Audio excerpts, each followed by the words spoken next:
สบายดีFCหมดทุกคนเนาะมื้อนี้ก็สิมาอยากแบ่งนกตัวนี้ออกเนาะสิบ่ได้อยู่บ่ได้เลี้ยงเลยทุกคนนะอีจงไว้เป็นนกต่อเนาะ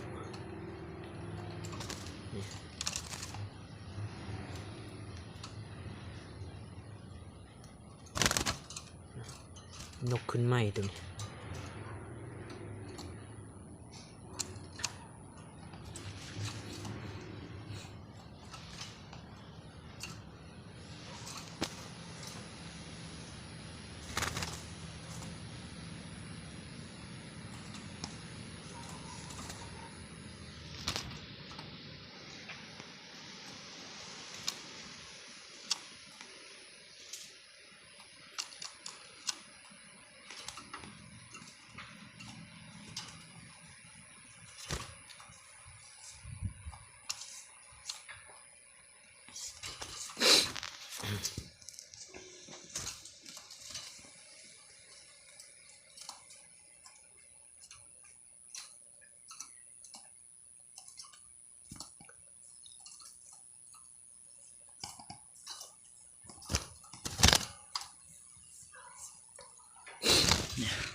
ตัวนี้ก็แบ่งออกเนาะทุกคนเนาะนกตัวผู้เนาะหอนยาวดีเด้ตัวนี้หอนยาวจุกกองนิดนึงเนาะเนี่ยจุกยาวดีได้จุกมัน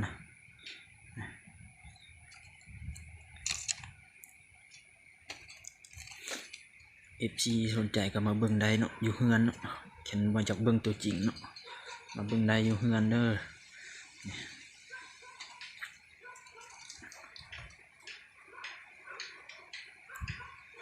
จุกงามตรงนี้แต่ว่าจุกมันน้อยเนาะจุกบ่ใหญ่มันบ่เป็นฝุ่มเนาะจุกมันจุกเดียว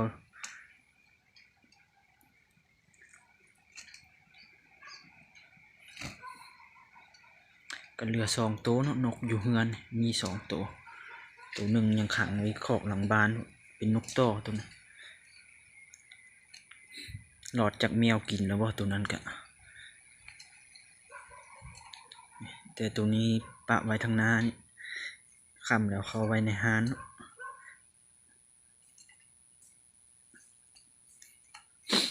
แกนบ่มีไผเอาเนาะตัวนี้มื้อหน้ามื้อเนออีก2-3มื้อสิไปขังไว้ในคอกขังไว้น้ำนกต่อเนาะเลี้ยงไว้หั่น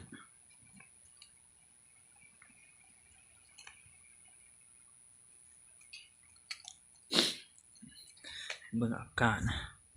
ท้องฟ้าก็เข้ายามหนาวแล้วหนาวนะลมพัดวอยๆมาอยู่นกกี่มี2-3ตัวขังอยู่นอกบัดเอาเขาไปในคอกทิ้งแมวกินจนหมด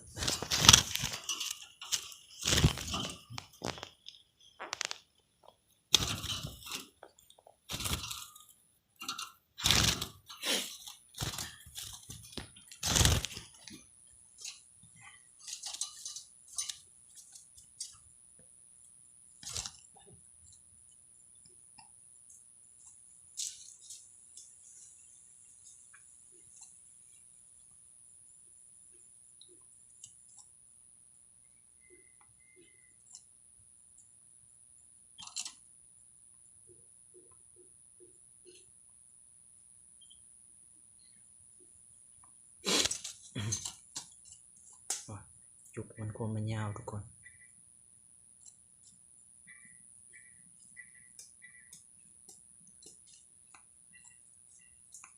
จุกยาวดีตัวนี้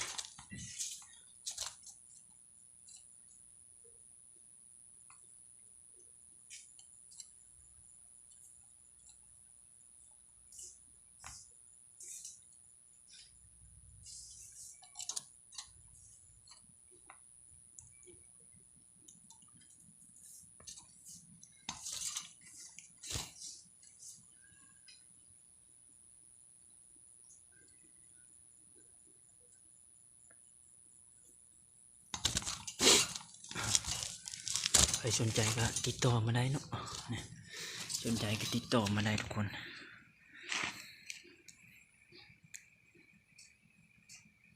นกสมบูรณ์ห่างกระครบถ่ายคนชุดแล้วตัวนี้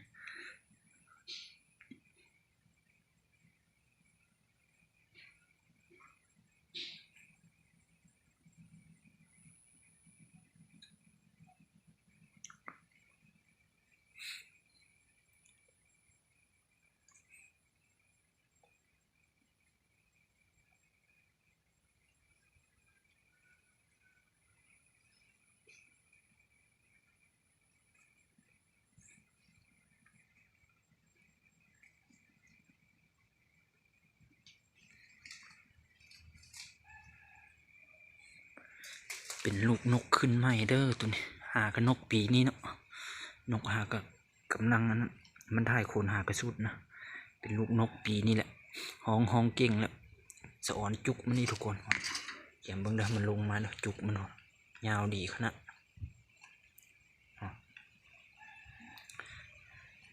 ยาวแต่ว่าเลี้ยวเนาะจุกมันบ่ได้ใหญ่เป็นพุ่มเนาะ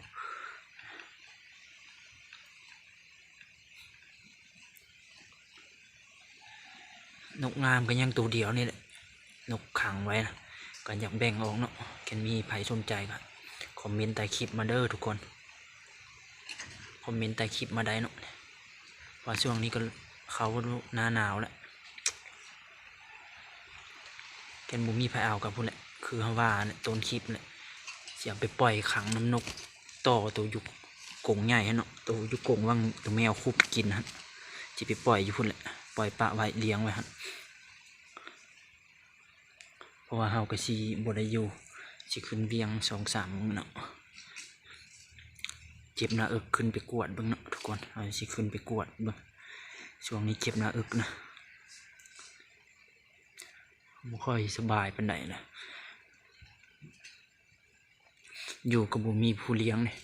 ก็สิปะให้น้องเบิ่งก็จักเขาสิเบิ่งให้บ่เนาะจักเขาสิเบิ่งให้บ่แต่เพียงบ่มีไผเอาจักก็จำเป็นเลยเนาะไปขังไว้กรงรวมมันแหละ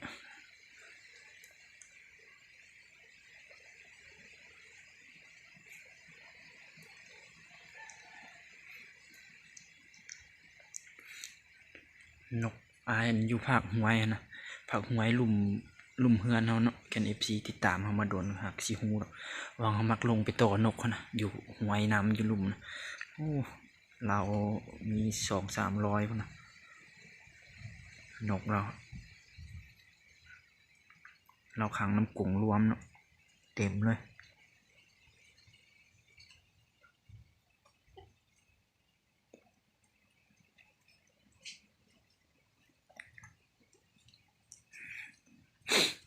ช่วงนี้ยามนี้นกมันเริ่มเข้าฝูงเลยเนาะทุกคนไปเป็นฝูงนกนะ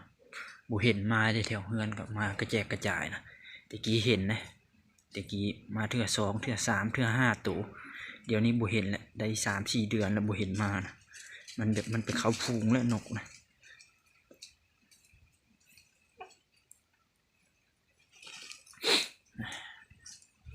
ไก่ก็จนเฮาอยู่มันก็มาเลยนะเบิ่งบรรยากาศดอกผาลมอยู่เนาะท้องฟ้าก็มืดอยู่มืดคือฝนสิลงเนี่ยฝนสิตกนี่เนาะ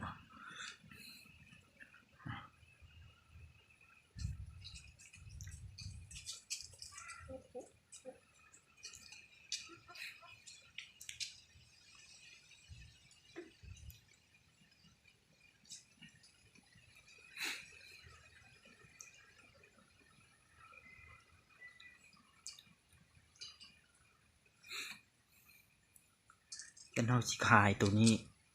บอกราคาไว้เลยเนาะถ่ายคลิปนี้เนาะก็สิขาย300ทุกคนนี่ตัวนี้เด้อเอาให้เบิ่งคักๆอีกเทื่อนึงนี่ทำลงมาจากไม้ก่อนทุกคนนี่สิขาย300เนาะห้องดีเลยนกนะ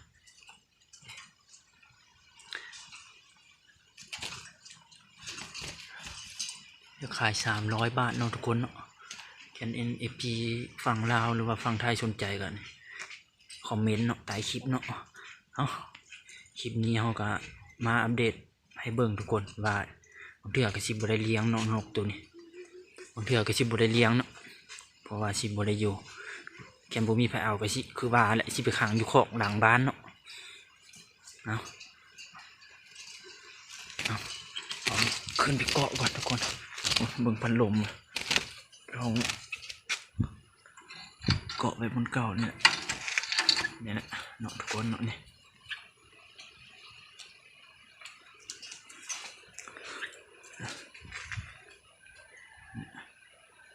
กล้องก็บ่จักแจงเนี่ยมัวๆอยู่เอาโอเคเนาะทุกคนหมอดนี้เราก็สิจบคลิปลงเพียงเลยเนาะฝาก FC ทุกคนเนี่ยเข้ามาเบิ่งกดไลค์กดแชร์เนี่ยเนาะสนใจก็คอมเมนต์เข้ามาได้เนาะตัว300 บาทตัวนี้เอาเจอกันคลิปหน้าทุกคนฉันบ่มีไผเอาก็สิเอ็ดคลิปไปปล่อยอยู่ในกรงใหญ่นั่นแหละ